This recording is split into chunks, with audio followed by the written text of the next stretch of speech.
if you're watching internationally, wherever you're at right now. It's Monday, baby. You know what that means. Great NFL football, but like all great, amazing dishes, it always complements very well with an appetizer, and that's us right here on the OH.Report video podcast.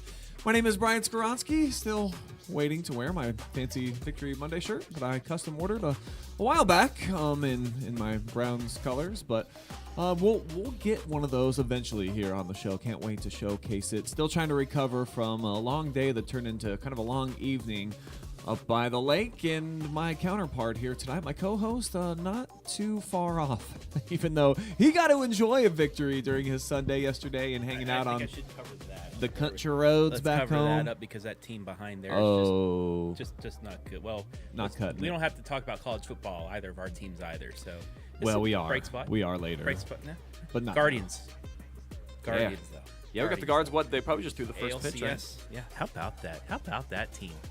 I even said, yeah, go ahead. Saturday was the first time I watched a full baseball game all year, and it was glorious. Oh, that was one of the most fun times I've had watching my boob tube at the crib, and it helps to get the wins at the end. Timely hits are huge, but grand slams, baby, come on! Who doesn't like a big salami? Obviously, in their baseball dish. That was something for the ages. Yeah, I love how my reverse jinx worked because on the stat leaders on Wednesday, I was wearing my Pens jersey. It was the beginning of hockey season, by the way. But I said, hey, happy hockey season to all you Cleveland fans, because they probably won't score another run and win another game. What do? Ooh. They win 2 straight. They move on to the ALCS. You are welcome, Cleveland. You're welcome. You're taking credit? Yes. Okay. Yes. Yeah, I believe Andy Jardy also said as well that if we didn't Yeah. take the 2 games in Detroit, that you can go ahead and put a fork in them. Well, guess what? Nope. They're going to be forking out some runs and some wins, we think, in the series with the Yankees right now. Pretty fun, too. I was thinking about Saturday night. I might try to push up, get on an earlier game, and head down there, or up there, I should say, for Game 4. They got the Yanks coming home. Dude, let's do that. Could be fun. That'd be fun. We'll talk about it. Let's plan that out. Yeah. I was talking to some Cleveland fans also. They're like, that Grand Slam was the best moment that I've experienced since Rajay Davis. Yeah. Rajay. It's been some years. Remember that night like it was yesterday. Tear.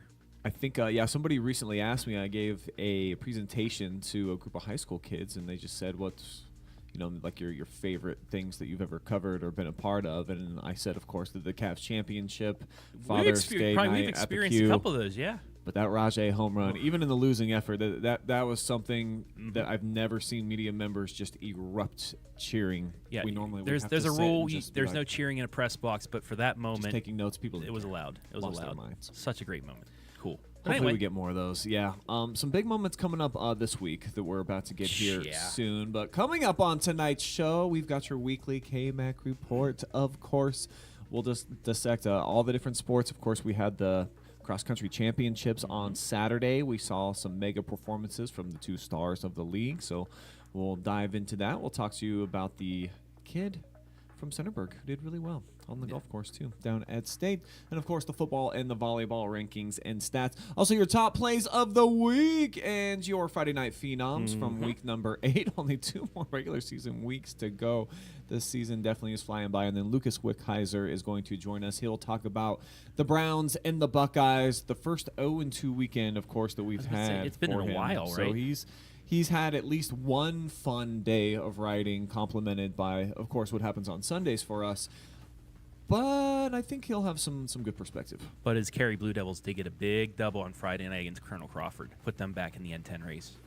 Yeah, that was a big game, but not as big as the game that we're about to talk about right now. Yeah. Travis. The game of the century is coming up on Friday. Not sure if you heard. Game of the century, really. 2 undefeated teams. Yeah. 2 state-ranked teams in the top 5 within Division 4. Should Both, be of when course, they come out, yeah. Our regional opponents. 2 and 3 in the region. And a championship on the line for the conference. They had to split it last year, but whoever wins this game will get at least a share of the MOAC. And the 2 quarterbacks in this, the winner, if they put up big numbers, both of them, the winner of that game, should be in the running for Mr. Football, because the 2 quarterbacks that we will talk about for these 2 teams have just I've not seen the numbers by 2 area kids like this before. So we'll jump into that as, of course, it's Shelby in Ontario. I don't even think we named the game, but probably anybody out there who's a fan of the OH Report is aware of what's going to be going down out in Whippettville coming up on Friday night. And, oh, what a grand entrance that team makes. The Hungry Hounds, just that complex over there. It's got Beautiful a great place. feel, unbelievable environment. They get the fans back behind the end zones. Their band lines up down there. So if you are wanting to go to that game, you might want to get your ticket requested now. I guarantee that's going to be a sellout, and it's going to be standing room only, packed in and around the gates. I'm still somehow, some way trying to think of a way that I can get over there for the game. It may not be possible, but a kid can dream. I want to see this with my own eyes. I mean, you are the owner, CEO. You run everything here, so why can't you? I might be just put my name next to it on the schedule. Yeah. I mean, We'll see how that works. I did. So one of our media outlets put a good article about this right after the Harding victory. Aaron Eckert, friend of the show, friend of the podcast, comes into the huddle. You know, that you just talk about how the game went. No, first thing he said, first 3 words, it's Shelby week. Yeah. Because, coaches like that, it says in the article, well-written article as well, that 99.9% of coaches look at a schedule and don't look towards a Week 9 matchup that could be things like it. You go 1-0. Heard a lot of that coach speak on the coach's corner, especially. We're not worried. We're going 1-0. We're just worried about going 1-0. Well, now you can worry about this game because it's Shelby week. And both these coaches, now you can live up the hype about this because, if Spectrum, how they run the state media for high school football, if they're not at this game, that's just a sham. Why would they not be at a game like this? They try to highlight the best games of the week across the state. This is a Division III or Division IV powerhouse matchup. 2 of the top 5 teams when those state rankings come out, unquestionably. And the winner of this game will leapfrog Perkins, by my estimation, to absolutely. the top of Division IV Region 14. So it's going to have, of course, a lot of juice behind it. More than a high C factory. I'm feeling it. This is going to be even a the big-time ecto-cooler performance for both of these teams. Ecto-cooler levels. A lot of points. And the quarterbacks, you talked about it. The numbers are redonkulous when you look at Bob Penn Miller. He's been up for Friday Night Phenom. We've covered him 7 times. He's been up for it 7 times. Well, guess what? Teaser. It's going to be 8. Well, yep. But Spoiler DeVito, too. alert. DeVito, too. So to break some of this down, Bob Penn's already over 1,000 rush yards. He's the top best running back in the MOAC. 12 touchdowns so far in the season. He's close to 1,000 yards passing too, and double-digit touchdown passes as well. And then on the other side, Braden DeVito, who I think it's tough now that I got to see him in person. Watching the highlights, I felt like Bob Penn might be the superior, more gifted athlete and ball carrier. Braden's a twitchy dude. He was not sacked once against Clear Fork. They brought the heat time and time again. He's able to have that escapability. He gets to the edge. He throws on the run very well. That's why he's the all-time leading passer in the history of a very storied program that's over 100 years in the making. And he's a junior. And he still has a long way to go. 2,000 passing yards already on the season, 18 tutties, and he's ran for 850 more in 16 touchdowns. 34 touchdowns. If you it's have him on your uncomparable. fantasy team, you are probably 8-0 just because of the numbers he put up. Like, this is why this should be the game in the state, because you have 2 quarterbacks.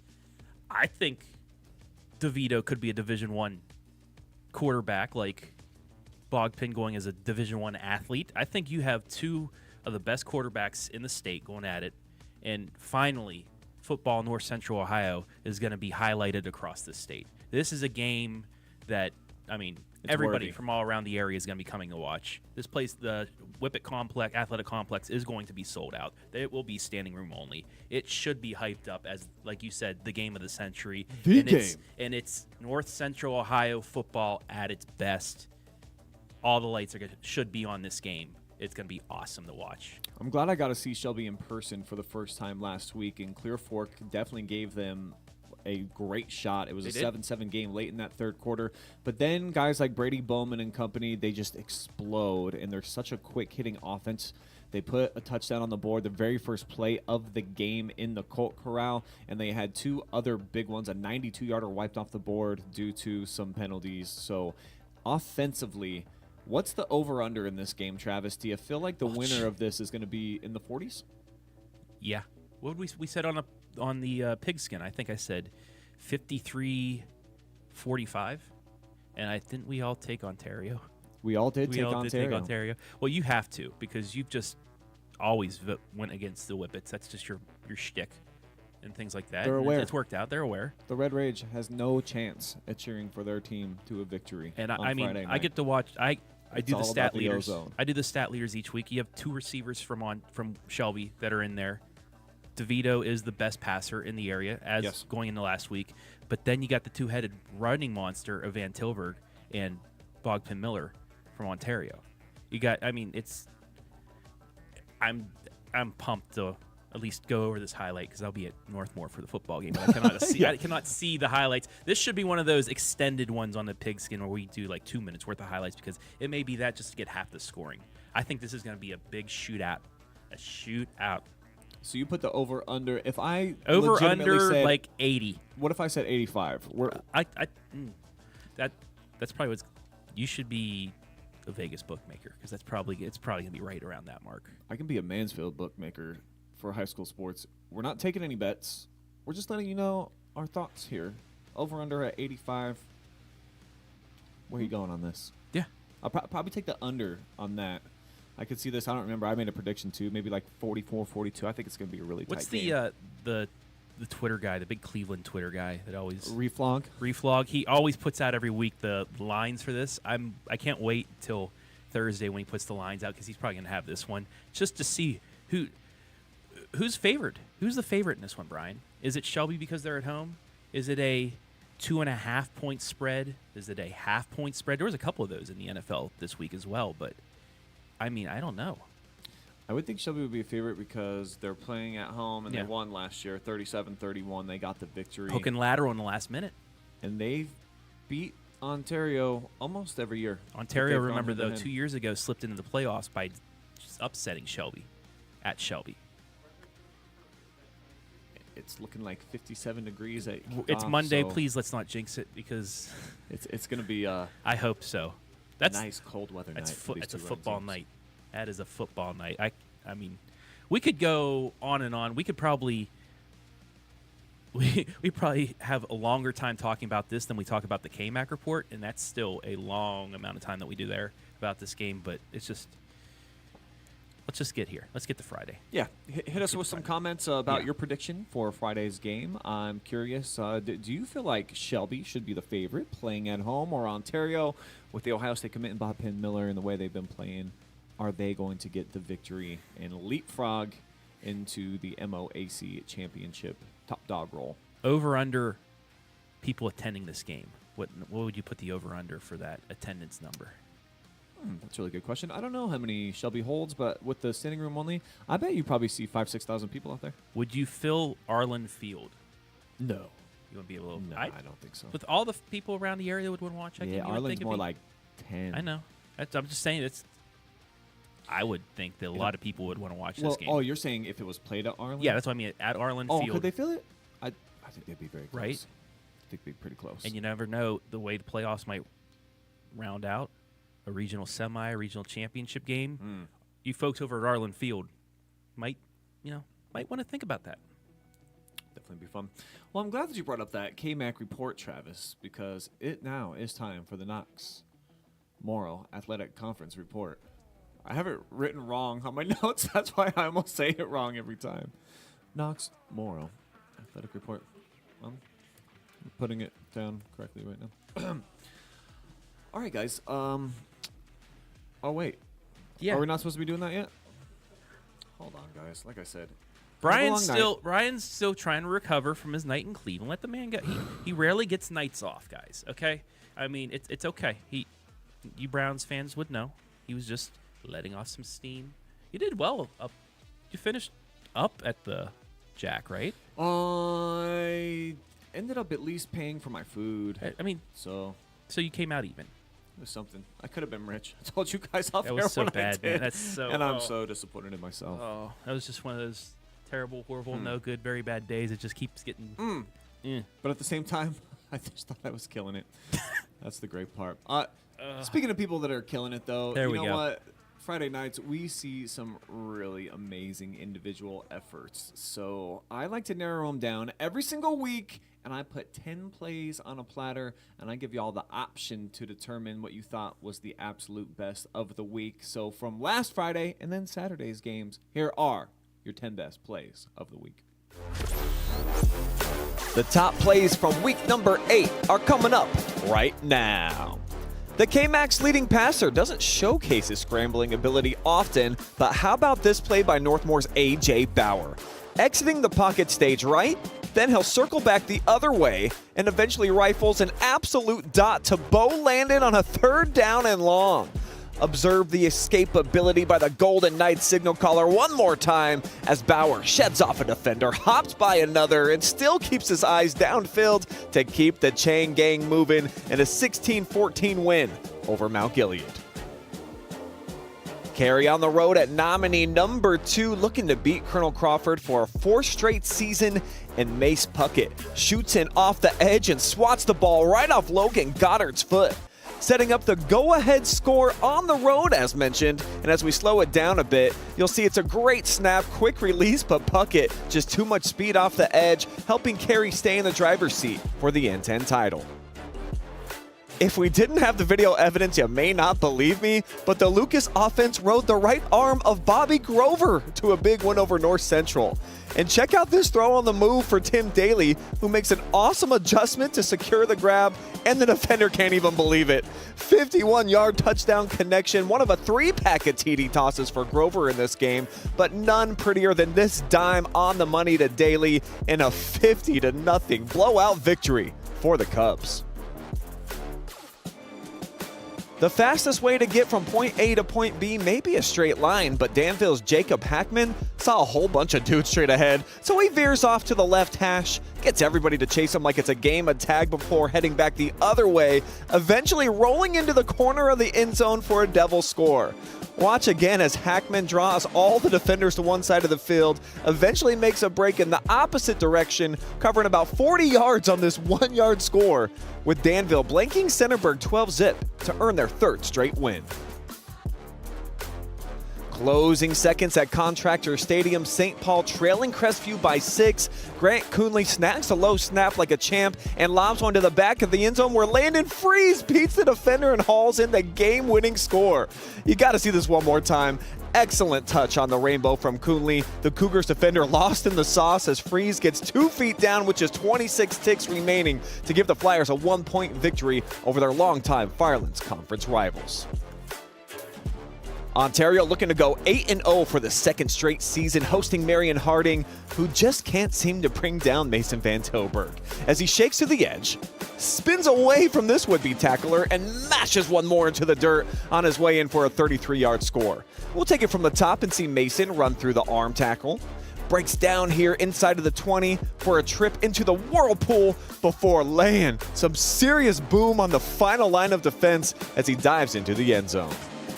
Head across the county down to the Colt Corral for nominee number 7, where you're going to see Shelby's Michael Shepard go unmarked off the line, and Brady DeVito finds him running free in the middle of the field before he tosses the safety to the turf and skates into the end zone for a 47-yard score. And let's roll back the tape for this pivotal play that helped the Whippets break things open.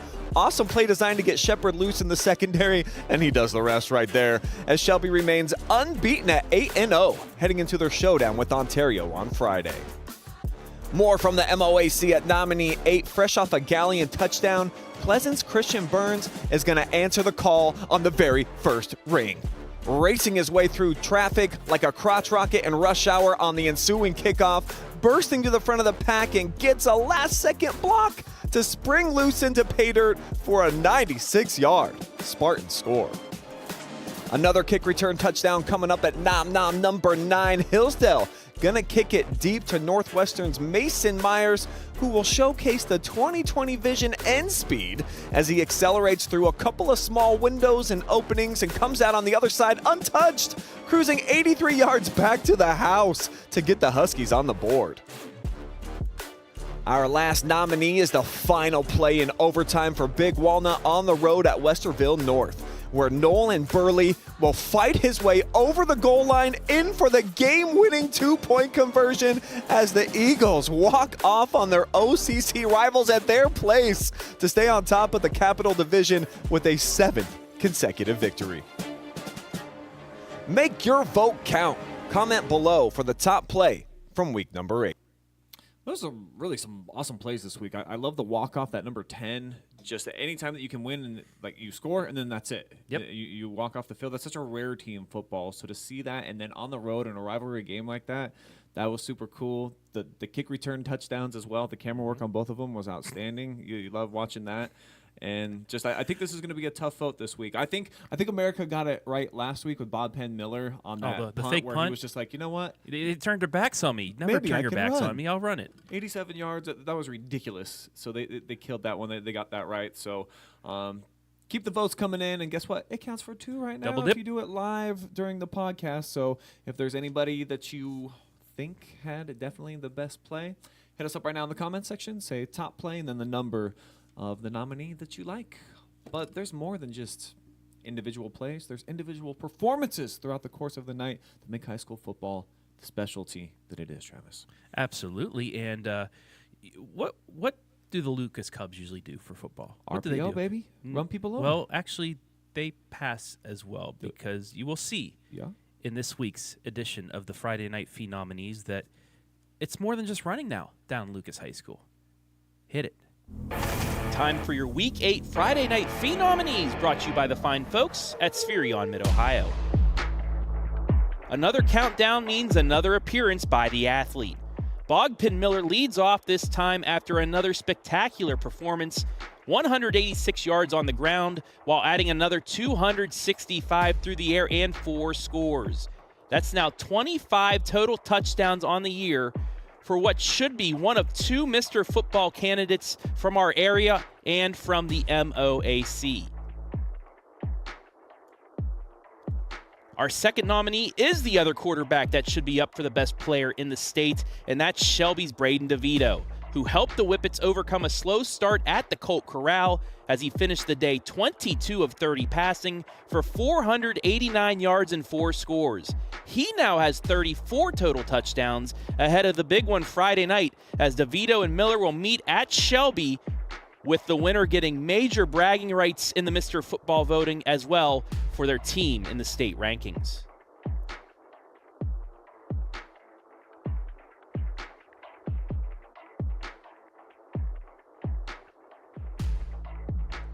Nominee number 3 still has me shocked because it's a Lucas Cub and it's not for a rushing or defensive performance.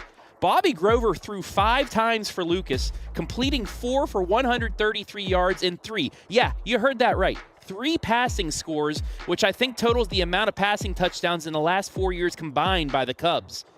Look out, folks. The Cubbies might be adding another weapon to the RPO arsenal, and that is the throwing ability of one Bobby Grover. Nom nom number 4 is a rushing performance as Danville's Aiden Burke is back into the countdown, rushing 15 times for 185 yards and a touchdown, which was plenty for the Blue Devils on Friday night as they knocked off Centerburg 12-0 for some major playoff points thanks to a major rushing performance by Aiden Burke. Nominee number 5 provided most of the Northmore Golden Knight offense on Friday night as the Tavon Austin of the KMAC, Cohen Becker, was at it again, catching 4 balls for 43 yards and the only 2 Northmore touchdowns on the night. But he provided the biggest play of the night on the defensive end with time running out and Mount Gilead thinking upset and a playoff spot.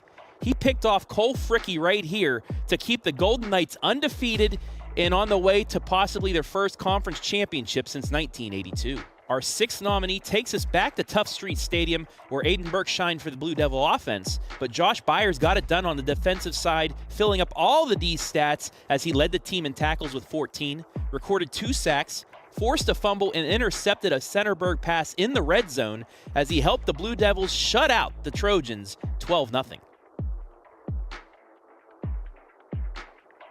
Our final nominee also had us scratching our heads about the Lucas Cubs. They're a passing team?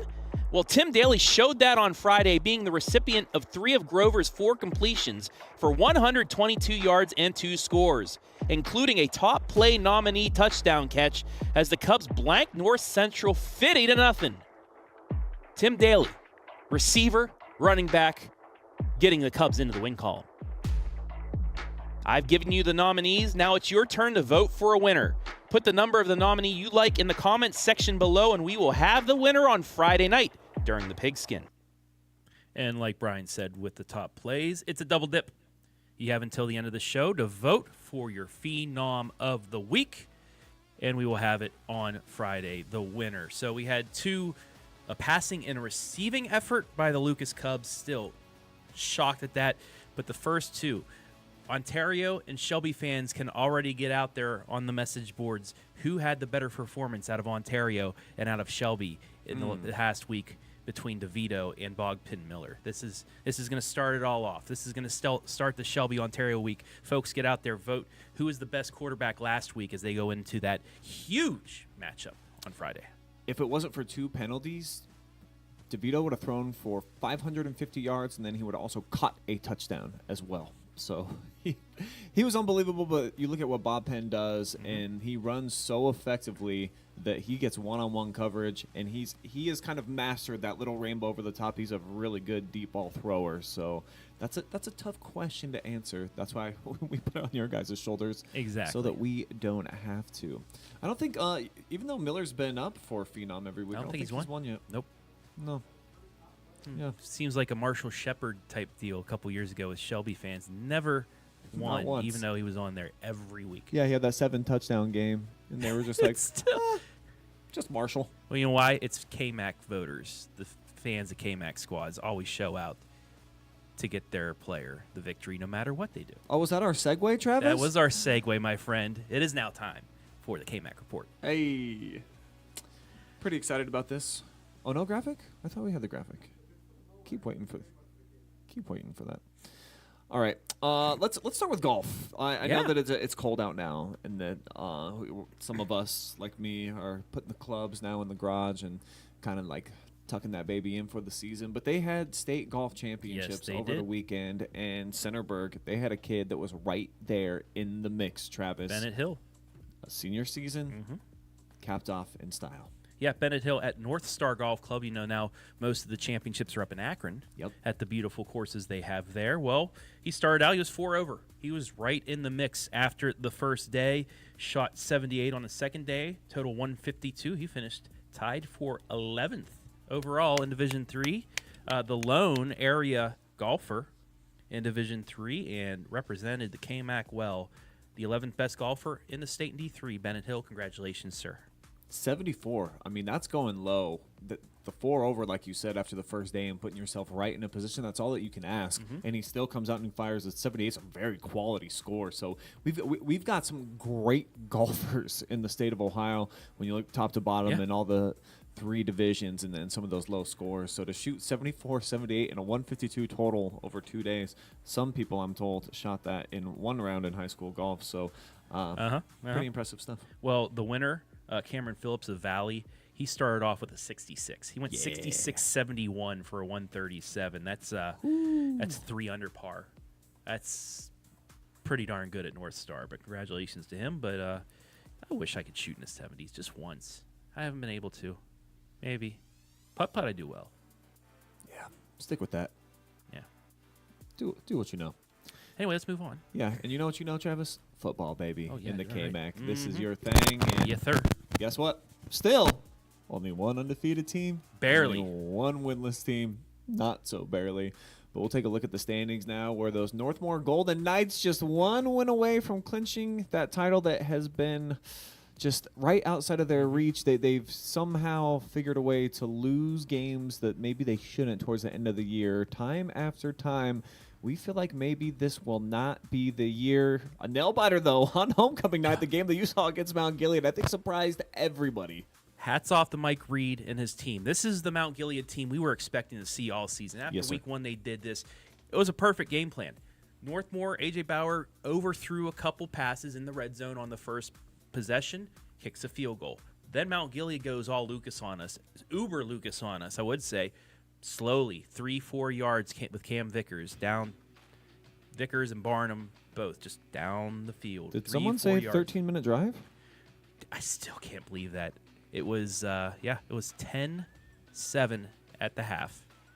Well, no, 16-7 at the half. And then Mount Gilead gets the ball in the second half, and yes, they take up all 12 minutes of the third quarter, and then not score until 1 minute into the fourth, which actually hurt them because they're a team like Lucas. If you go down 2 scores, it's really hard to come back because you take so much time off the clock. They merely did, though, because Northmore fumbled on an running back quarterback exchange. Mount Gilead had the ball at midfield, but then they had a penalty that backed them up, had the punt. And then you saw in the Phenom nominees, Cohen Becker with the biggest play of the season for Northmore, picking off Cole Fricky with under 2 minutes left and clinching it. But, hey, teams like that, Northmore are at the Centerburg game, nail-biter, and then they were able to shake this game off with Mount Gilead. Homecoming week, there's a lot of outside noise. You just want to get by. It's a rival. Mount Gilead players, when we were down there doing the hype video stuff, they were talking, you doing Northmore stuff? You do that with Northmore? This is a game that they've had scheduled on the season all year. And for Mike Reed, I talked to him before the game. He said, Northmore, hats off. They are a very good team. And after we're done playing them, I want to beat them tonight, but after we're done playing them, I hope I see them go to a state championship game. Mike Reed, great coach. But he said, I am hoping that we put up a fight, because if we do that, that's going to give my boys hope, because even with the loss, Mount Gilead can still get into the playoffs, and I wouldn't want to play a Mount Gilead squad that played like they did against Northmore, because they might be able to get a couple upsets. Doesn't look like they're going to be able to. Still 0 right now in the KMAC, absolute killer. And then the last 2 teams on their schedule, Cardington and Loudonville. They're going to need a lot of help. So won't be those bonus points that you would need to try to jump your way over a couple of other teams. Danville, though, winners of 3 in a row. They've only allowed 8 points during that stretch. The next 2 weeks are huge for them. They get Fredericktown, so that will determine who the second-place team is if Northmore takes care of business coming up on Friday night when they play Cardington. And then Loudonville, an opportunity for them to go 10-0 if they can take care of business there. Excited to see if the Golden Knights can get it done. And then Centerburg, really surprising to me to watch them get shut out at Tough Street this last Friday. They'll have to try to bounce back at home against East Knox. Then they get Fredericktown as well. So their last 2 games, at least down in the heart of Ohio. East Knox, back-to-back losses for the first time. Shutout in both of those games as well. What has become of the Bulldogs at Centerburg, then Danville to close out the season. So they're in real danger, potentially, of being one of those teams that would have to go on the road against a top seed or just or get in. Not make the playoffs whatsoever. They're in D5. They're right now, I think they're 18th. That Fredericktown-East Knox game was a winner controls their own destiny, loser needs a lot of help, and that's exactly what it is for them. East Knox needs – they have the opportunity, like you said, they have some winnable – some games that can give them points. But right now they're in 18th on the outside looking in right now. They would have to at least get one of the 2 victories. But you're help. right. And even against Danville, who's a great team since they're D7, not great secondary points coming on that one as well. Fredericktown smacking EK last Friday. Kind of surprised me, to be honest. Then they got to go on the road here, though, the next 2 weeks. 2 really tough games at Danville, at Centerburg. So there's some fun games going on here towards the end of the season. It's just kind of unfortunate for the storylines that Northmore kind of took care of business against the top contenders early on in the KMAC portion of the schedule, and that they get the 2 bottom feeders here with Loudonville and Cardington coming up over these next 2 weeks. So not that they can't have some drama in those games. We just saw Mount Gilead just almost pull off a stunner. But it would have been cool to see Northmore have to knock off like a Danville or a Centerburg or somebody at the end of the season. And that's what it was set up the last few times that they needed. They were 9-0 going up against the 9-0 Highland team back in 2017 in a rain game. They slipped in that one. And then the last few years they had the opportunity. And maybe in the last few years they don't win that game against Mount Gilead. But this Northmore squad, they are built to do something and already clinched a home game. Have a chance of playing 2 home games and really setting themselves up. Another team that has themselves set up is Danville, despite 2 losses. very favorable region for them. They've already clinched a home game, but with the teams they're playing down the line, Fredericktown and then East Knox that has points, they could finish in a top 2 spot and again have themselves looking like they could make another long run. Yeah, it'd be fun to watch. Yeah, Northmore's in the position they are because they've got the leading passer in the KMAC, Mr. A.J. Bauer. The efficiency is that a segue, Brian? Unbelievably crazy what he's been able to do. Multiple games this year where he's missed like a pass or two. 80 of 117. Phenomenal. The 21 touchdowns as well. Great numbers. Blaine Ball's been able to zip it around. Really stunned to see Centerburg get shut out this last week. And then Jax Lester just not throwing for enough scores. They've got a great running attack, of course. Blake Elliott right up at the top of the league with the running. They got to be able to find a way to get it into the end zone more often with some of their playmakers on the outside, as Blake Sipes has been able to do sometimes this year for Fredericktown. But he's kind of that two-way threat that can really take off and hurt you too. Yeah, Bauer, he did that in 19 quarters. 19 quarters. It's been crazy. 21 touchdowns. Over a touchdown per quarter. But that's just phenomenal numbers. Blaine Ball, that's another thing. The passing.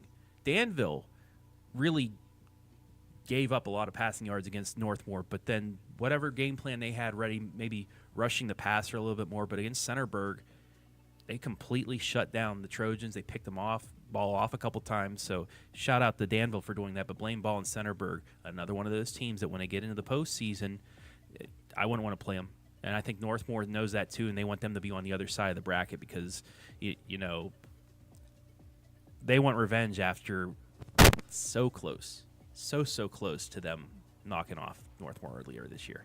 All right, let's take a look at the statistical leaders in terms of receptions and receiving yards now. Who are these quarterbacks throwing to? Hirschberger leading the way. Over 560 yards for him. But Bo Landon, Cohen Becker, Jack Swinger, that three-piece right there, that's what makes the Golden Knights just such a dangerous threat, that they've got a variety of weapons out there for Bauer to pinpoint and mix it around to, and all of them finding their way into the end zone pretty frequently.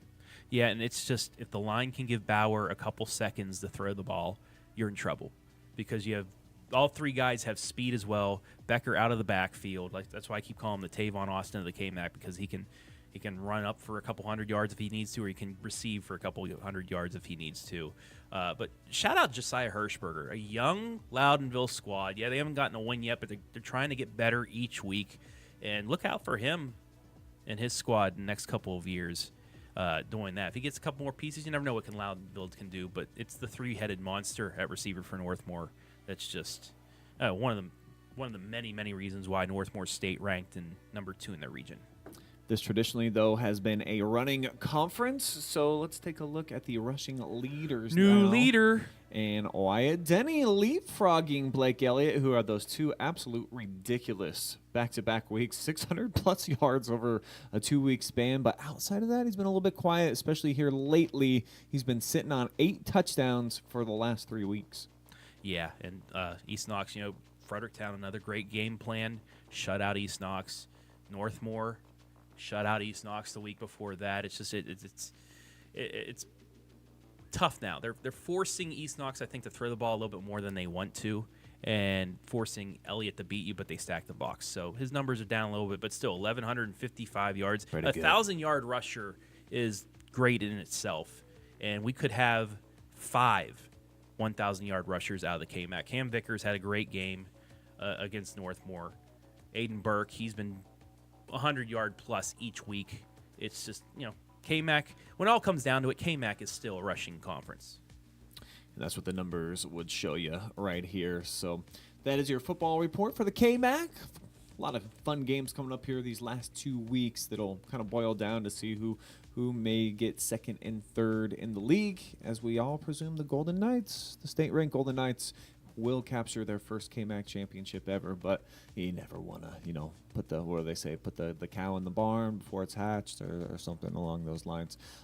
Congratulations to Centerburg, though, Travis, in volleyball. Yes. The champions, the outright champions, as they take the KMAC title last week. You got a chance to see that second match against Fredericktown, and it was in the Freddy's Nest, too, and the Lady Trojans, such a variety of different pieces. Julia Orndorff kind of like leads the captains the ship out there, along with some of the other youngsters. But what impressed you most about that team and what they were able to do, I guess, specifically in that match?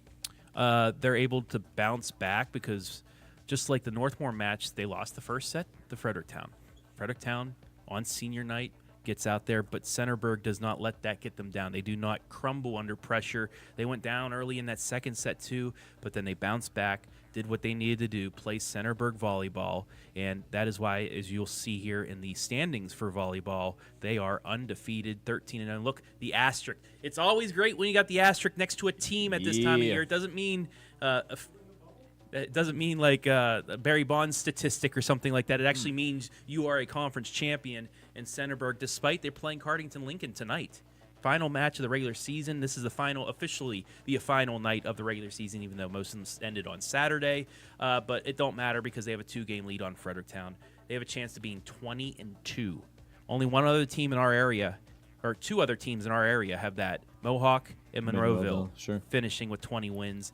And Centerburg in Division 6. Hey, how about we get if Monroeville is somehow able to get out, beat New Bremen in a regional, is Centerburg Monroeville Final Four state championship match? I don't know. But anyway. Be a lot of fun. Yeah, but Fredericktown, too. They're a team that can do things in their mini district, whatever we want to call that now. It's still baffling at how small these brackets are, but they have a chance of doing things. Loudonville, Northmore slipped up. They had a nice run, but they slipped up towards the end. Fell to Loudonville in the battle for third place, and then lost another KMAC matchup. But they are, I think, 3rd seed in their district. So we could have some teams. I think we have a legit shot of 4 teams winning a sectional championship. If not, you have already won it, like Centerburg and getting the bye. But congrats. KMAC, they're always a top-heavy competitive volleyball conference, and Centerburg and Fredericktown, Centerburg especially, they have a chance. They are a legit squad. They're really good. As you look at the kills leaders, led by Julia Orndorff, her and Sedona Weisbrod. Stella, her sister, graduated last year, was a big piece of that puzzle. But 2 of them, multiple other players also contributing. It's just such a balanced squad, and Fredericktown as well, a very balanced squad. And that's why you see 3 kills leaders with them. Yeah, the Freddies were on a roll until that loss against Centerburg. They had 7 straight sweeps going into that match, so it's a really formidable opponent. They've got some standouts, some great height. I love watching Boughton and Bryant play together when they collab on those blocks in the middle. Mm-hmm. Those 2 have been a real challenge for, I think, a lot of opposing offenses to try to take on. All right, some of the other statistical leaders in the league. Let's go assists. Let's go assists. There we go. Sharing. Callie Carpenter still almost 600 assists on the season. Vermilia's having a great year as well. She's just a sophomore.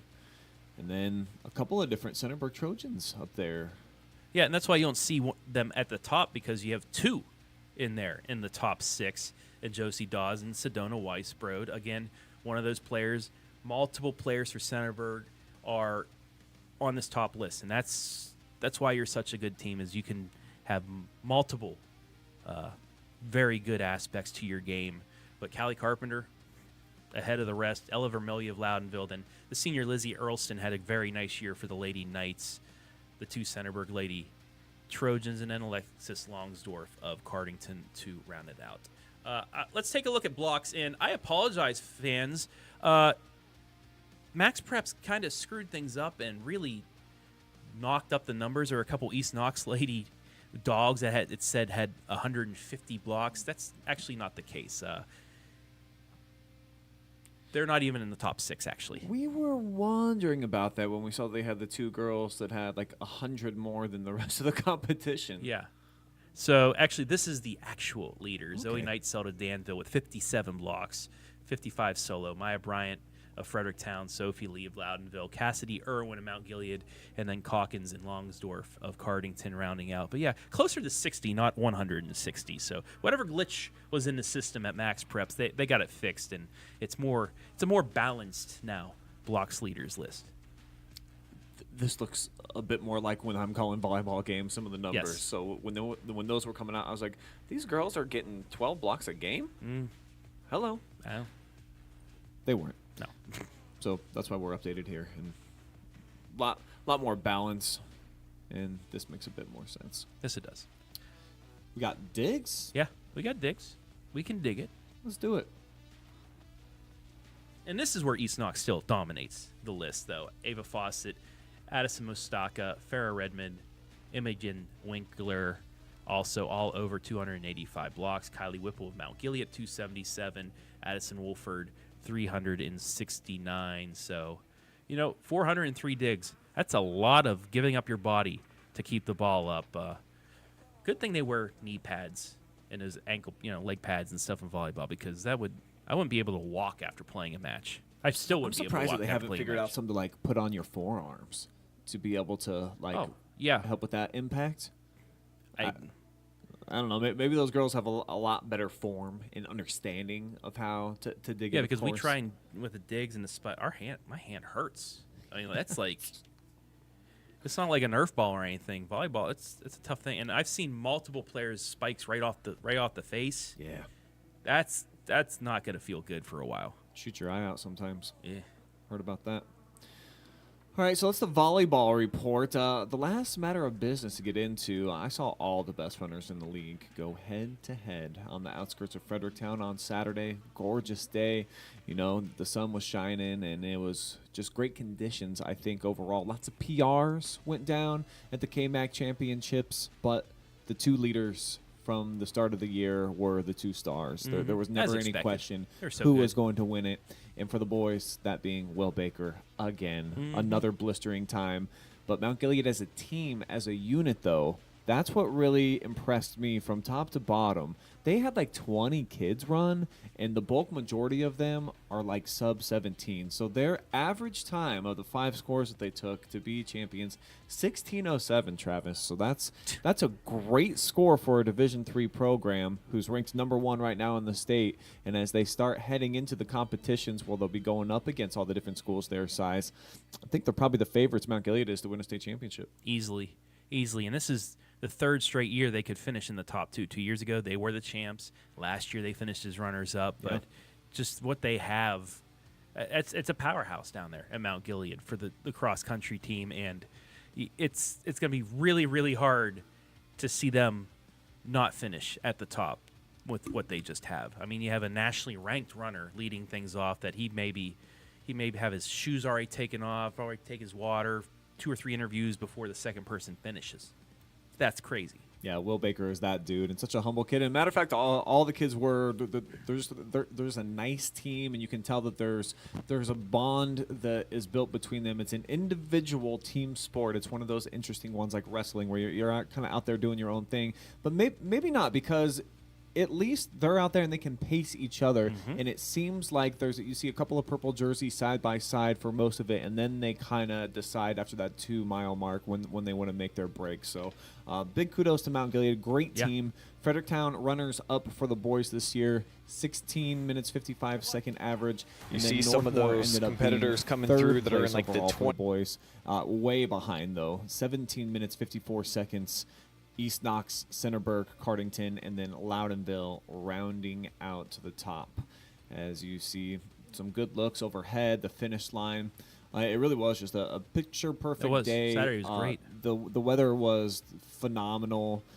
So every runner that I got a chance to talk to out there just said that the conditions and the course is a fast course. There's not a lot of uphills and downhills. So it just played out well for everybody, including the ladies, and we all kind of figured Tess Schultz of Loudonville would be the champion. She did. She defended her title. She was great, and I got to get a bit more insight, and she's dealing with some crazy complications, and every time she runs, she kind of has to push her body to a breaking point. And we've seen her at the end of races. You were with me at the Northmore Invitational where she collapses when she's done. 2 years ago, It happens every single time she runs, and she said that there's an interview out there. She gave me some insight about specifically kind of what she's dealing with, but what a gutsy kid, battling through her illnesses and still undefeated, just like Will Baker, has not lost a race all year,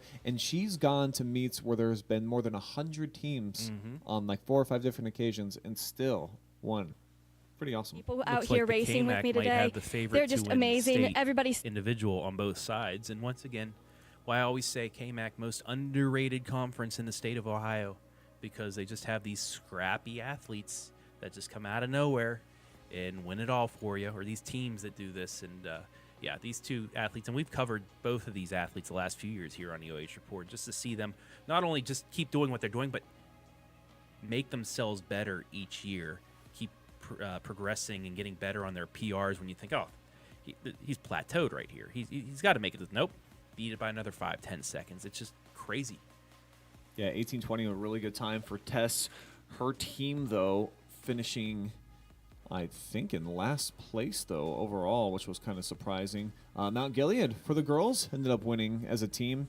20 minutes, 51-second average. Northmore right behind them. And then Fredericktown, just a second average behind Northmore. So those were the top three. Cardington and then Centerburg behind them. So big congratulations to all of the KMAC runners out there as they get ready for their district runs.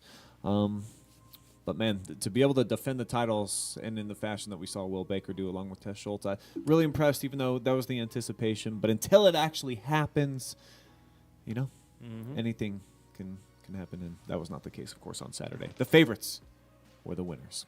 Score update, Guardians, Yankees, top third, 0-0.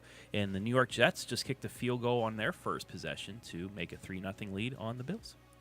Well, thank you for that, for the update, Mr. Berardi. And with that, let's now segue and talk a little bit about the Sunday footballs that we have in Cleveland, even though this last week was away and kind of. How was the vibe in Cleveland before the still game? Good. I mean, people are still out. They still care. It was a nice day. You know, it's a football city, I think. You know, obviously they've got the Guardian fever right now. They'll support anybody that's a winner, and they'll come out, as that Game 5 showed, the sellout. Really cool to see that. But I do think that Cleveland is a Browns town, and when that team is really doing well, there's just a little bit different energy to that city. Did not have that, of course, yesterday. And that's why we got to bring in the writer for the Clebus, Mr. Lucas Wickiser. How you doing? Well, I'm doing all right, Brian. I sound a little different because I'm under the weather a little bit, but I would never miss an opportunity to be on the show with you guys, even after a rough weekend like last weekend. So, but it's always fun being on the show with you. Check it out. I actually sound like the animal now. No question, man. I think we're all a little bit hoarse here today after a rough Sunday, even though Travis was celebrating a victory. So let's start with the Browns. And let's go over your talking points from your article yesterday, Luke. The good. Myles Garrett in the running game. So Jurassic Park, he was on full display. And then I did like for Cleveland, the running back by committee with Chubb still not in the lineup yet. They had 3 different guys all contributing, went for 100 yards. Did appreciate that. Yeah, absolutely. The one thing that bugged me, and I know there were several mistakes that led to a Browns loss. It wasn't just one thing, but the one thing that bothered me is they came out of the locker room and they had a great drive going. They were tied at 10, great drive going. Philly had no answer for the run. No answer for the run. They were just pounding it. They weren't getting cued at all. It was about, I think, 3rd and 1 on the 35-yard line, Philly's 35-yard line. The Browns, if they go up 17-10, who knows? That could have been an entirely different ball game, but like he always likes to do, Kevin Stefanski, instead of pounding right up the middle into the teeth of that defense, does that stupid jet sweep play. I don't know why he does that. And then it got blown up, and then, of course, Hopkins tried to kick a 52-yarder, and he had a rare miss. And it just seemed like even though the running game did well, it seemed like the momentum died after that drive, really. You're not wrong. Yeah, just critical decision-making and then drives coming to a halt on 3rd down. I think they were 0 for on 3rd downs yesterday. If I'm not mistaken, I have to go back and check. But it felt like every 3rd down we came up just a little bit short. So that was the good. Now let's get to the bad. The offensive line and Watson being Watson. 5 more sacks, I do believe. So really poor protection, of course, all the way around Deshaun. Costly penalties too. And it felt like when they were showing the clips over on the sideline of the offense hanging out there, Watson's kind of on an island. He's not one of those guys that's going over and talking to the offensive lineman or being engaged with a running back or a wideout. He's just kind of sitting there by himself, and it feels like there's a little bit of a disconnect right now on the offense where it wasn't like last year, where even though I know Joe Cool Flacco kind of like sat over, and just kind of kept that same look of demeanor on his face. But there was a little bit different energy for the offense a season ago when we were putting up all those points. Just, it's not there right now. No, I don't think it is. And, and I don't know. Again, I don't want to make assumptions here. I'm not in the locker room. I don't hear anything. I wish I did, because if I did hear all that, I'd report it to everybody. But no, it's different. I mean, when you had Mayfield here, the offense had a spark. When you had Flacco here, the offense had a spark. I don't know if it's from the offense disrespecting Watson, but he just doesn't have those leadership qualities, man. I just don't see it from him. Like I said, the last time I saw it, he was a dog in Baltimore and actually played like he was the guy that we paid him to be. And the offense was sparked and doing well that game last year. But I don't know where he's at now, man. It's just, I don't know. I don't want to accuse him of being the problem, but it does make you wonder, make you scratch your head a little bit.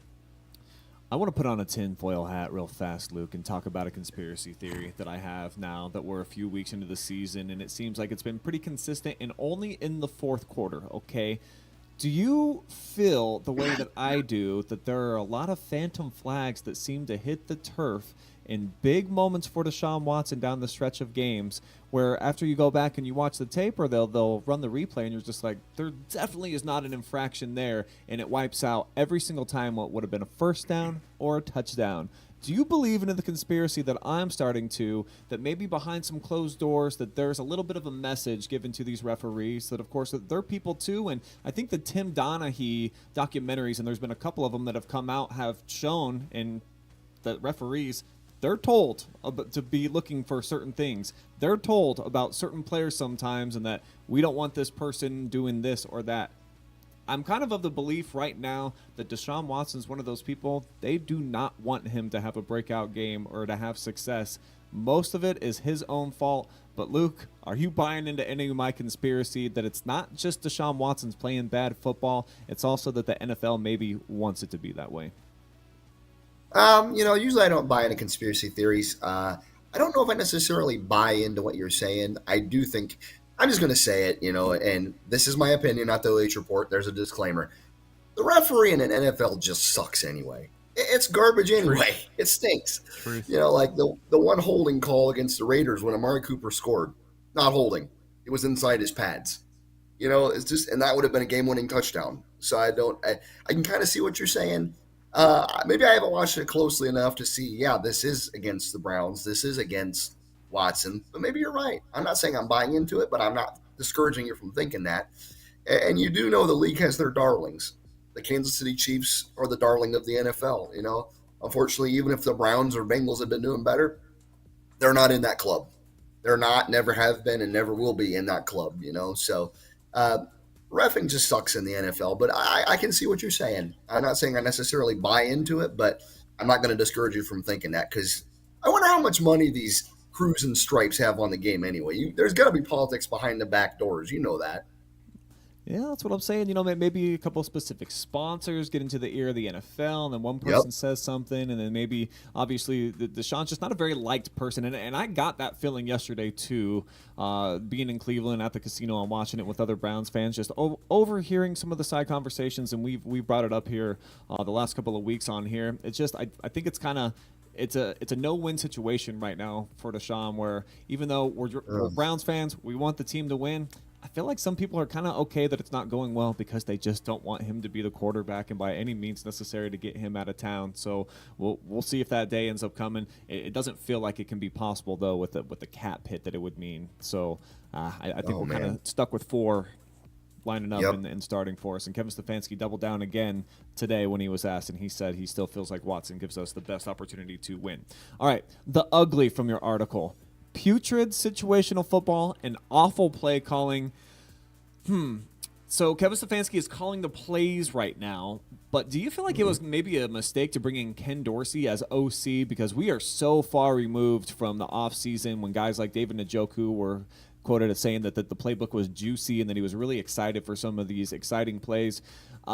Because you're right, the situational play calling, it hasn't been sharp, but then I also don't like a lot of the play designs. I'm not sure why we're in shotgun so often. I think more than any other team in the NFL. So what's your take on just the play calling in general, and how much blame should fall on Ken Dorsey's shoulders? I honestly, and I might be a little bit of a surprise here, but I wouldn't blame Dorsey for much of any of it right now. I mean, maybe I shouldn't say that because I'm not in the locker room. He kind of reminds me of what Alex Van Pelt did when he was still here, and maybe I'm seeing this wrong, and I wish somebody would say something if I was, but I kind of view Van Pelt and now Dorsey as sounding boards for Stefanski. They might make suggestions, they might have suggestions for what place to call, but ultimately it's his call.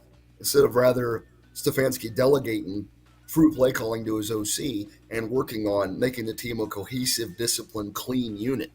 I don't really blame Dorsey or Van Pelt when he was here for that. I put most of that on either Haslam, Barrier, or Stefanski, whoever is running that ship. But no, I don't blame Dorsey at all for it right now.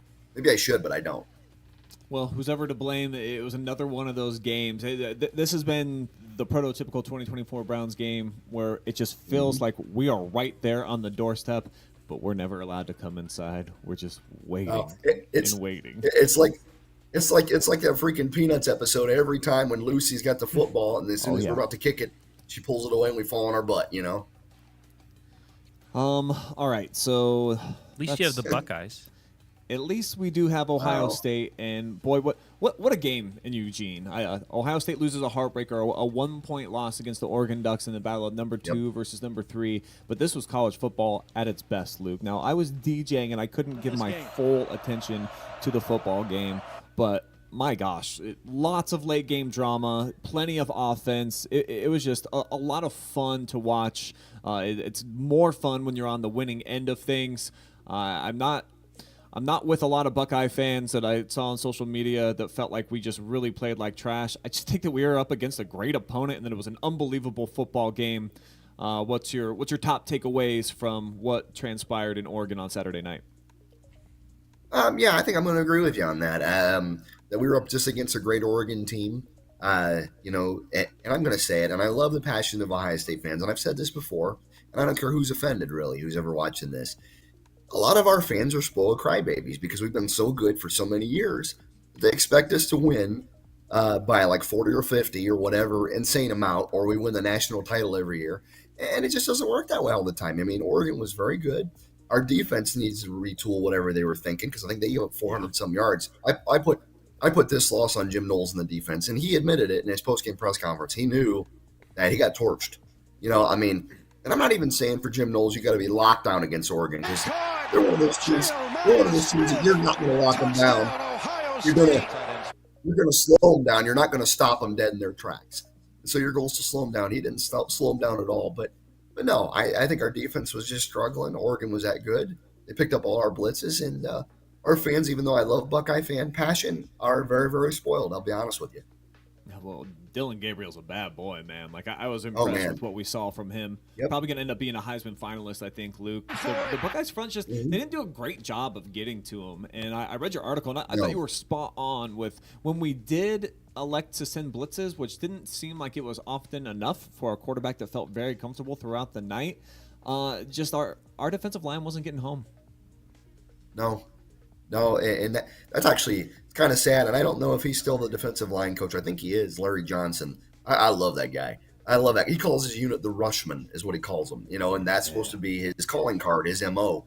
If he's still on the staff, which I think he is to get after quarterbacks. He loves giving quarterbacks nightmares and terrorizing them, but that's been the Achilles heel of this defense. I mean, we've had a decent secondary most of the year, but we've had no pass rush, and that's been the hallmark of a great Ohio State defense for years, but it's nowhere to be found right now. Jeremiah Smith, still amazing, though.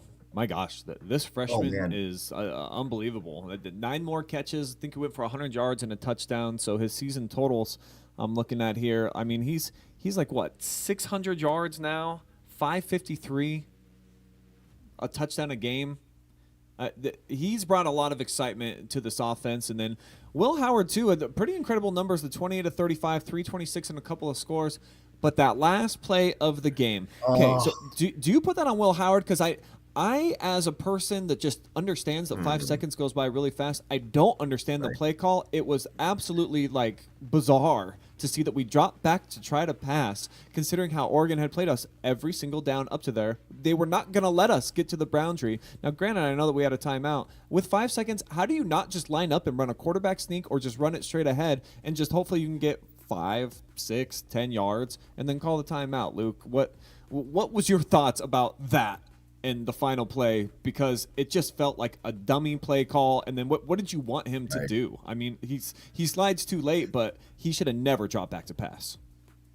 Yeah, no, I agree. He should have never dropped back to pass. What I would have rather had him try to do is, like you said, either he runs straight ahead or hands off, and then you call a timeout as soon as you can, or have your last one lined up. Yes. Or you can do a check down pass to Ibuka or Smith or whoever's closest to the boundary, and then let the chips fall where they may. I think our field goal kicker could have kicked a 45 or 50 yarder. I mean, would it have been a long one? Sure, but that's kind of what you got to line up to do. And maybe I shouldn't have blamed Will Howard entirely for that. I probably was still a little frustrated with him, but it's just like when he was kind of going back to pass, I'm like, what are you doing? You have 6 seconds?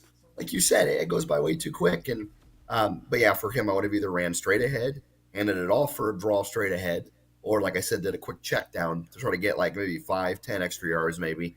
Because if he had slid about a couple seconds earlier and called a timeout with a second or two on the clock, I think that might have been like a 47-yarder, which still is a very long kick in college football, but it still would have been makeable. So part of it's on Will Howard. I think his clock management could have been better, but it's just one of them things, man. I think he's just trying so hard to be the hero, and not that I blame him for that. It's just, I just wish he would have been paying more attention to the clock.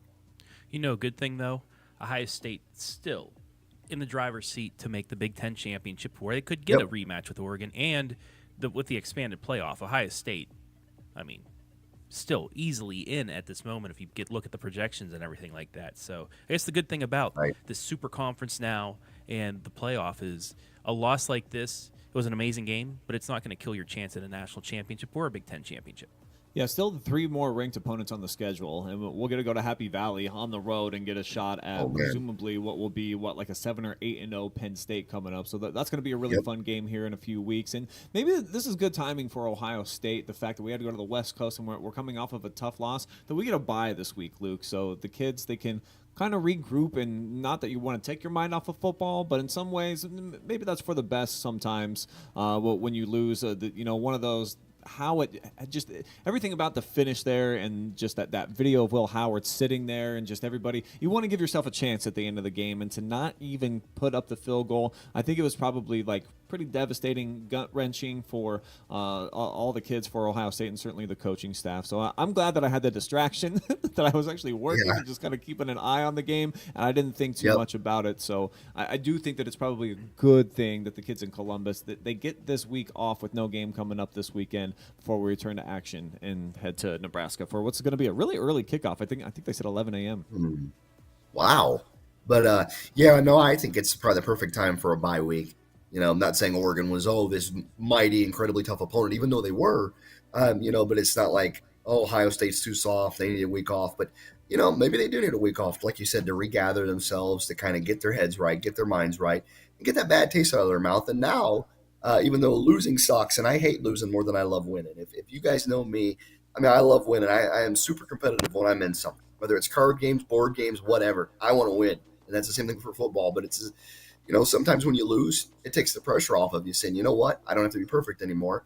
So I can just be myself, do the best I can do, polish myself up, and go kick some butt and take some names. And so hopefully that's how Ohio State handles the rest of the year, because pressure's off now. So it happens. And since I do have this extra time, hopefully I saw that missing persons report that you put out for Denzel Burke. Hopefully they can find him somewhere out there. Probably wandering in a secondary with the receiver behind him. I just don't know how he was so bad. I don't get it. Like, what you got, T? You should maybe schedule your DJing stuff on Sundays. I see. That's Thank brutal, you, Adam Bronson, Travis. for that one. Yeah. Well, I mean, I tried to distract myself yesterday with some games. Like I told these guys, I went to the casino yesterday for the game. That went well, didn't it? I was too distracted by everything. So I'll have to tell you off camera what I did, Luke, and how I cost myself a few $100. It wasn't anything bad, folks. Don't worry about that. Just it was ignorance. Funny. Ignorance. Funny. Lucas, what about your Cary Blue Devils? Big win on Friday. 3 in a row. Oh yeah, baby. You know, silver lining. Silver lining. Cary's back in the N10 race.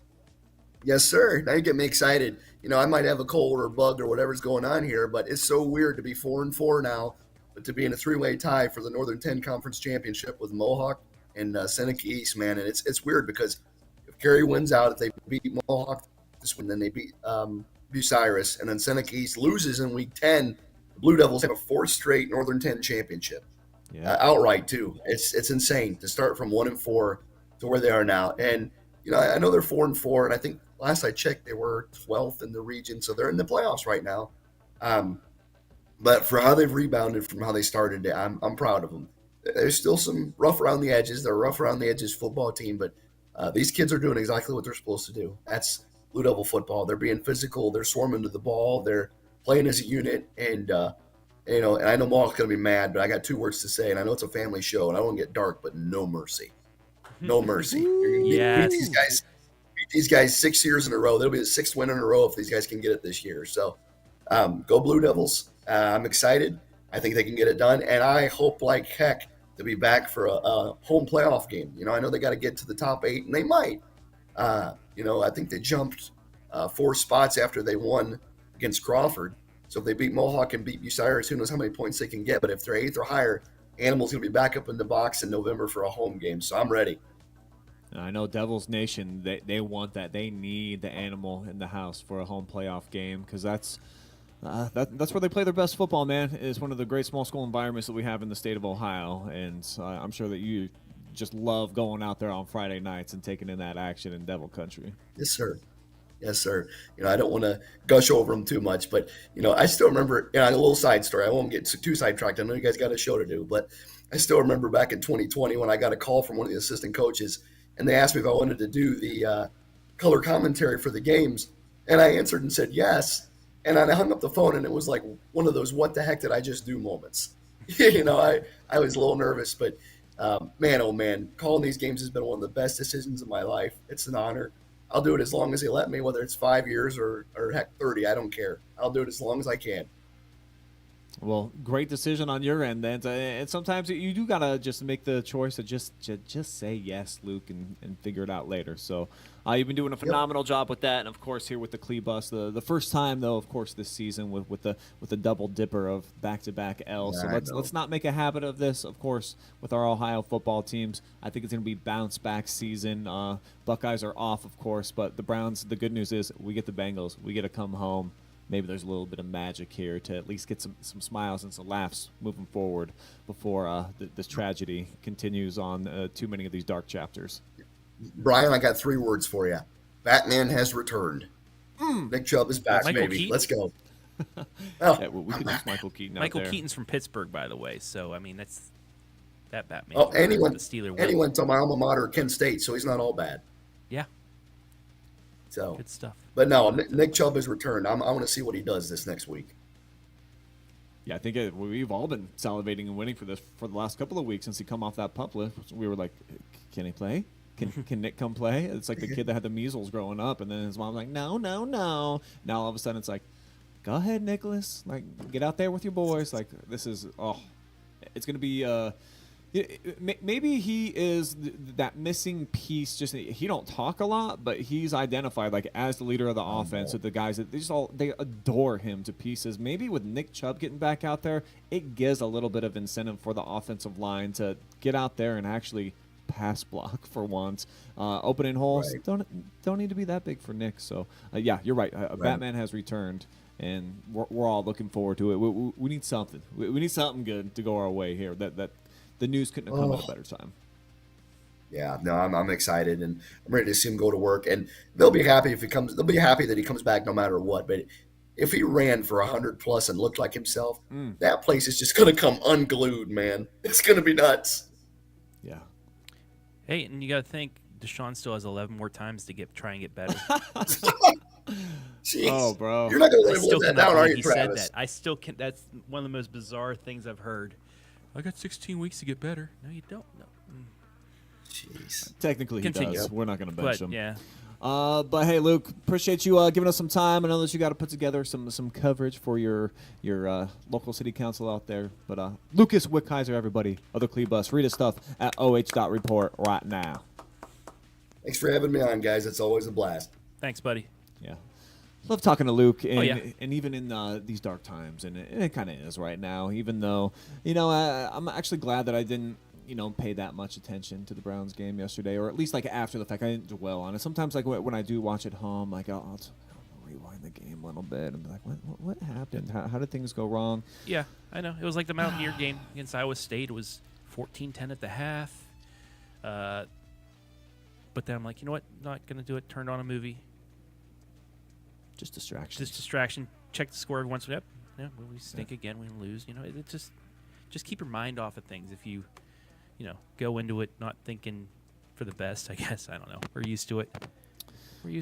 Score updates. Mm-hmm. Soto smashes a home run to get the Yankees on the board as New York leads 2-0 in the bottom of the third. It's 3-0 now. And they've still got the After bases the third. chucked and are adding more runs. Yeah, as we 3-0. speak. End of 3 is apparently on what I have on ESPN. Oh. And the Jets have gone down the field to score and take a 10-7 lead on the Bills.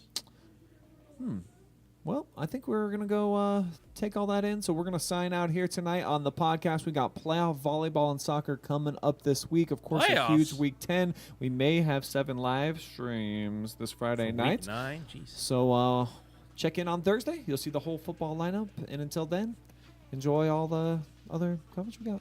Go Tribe.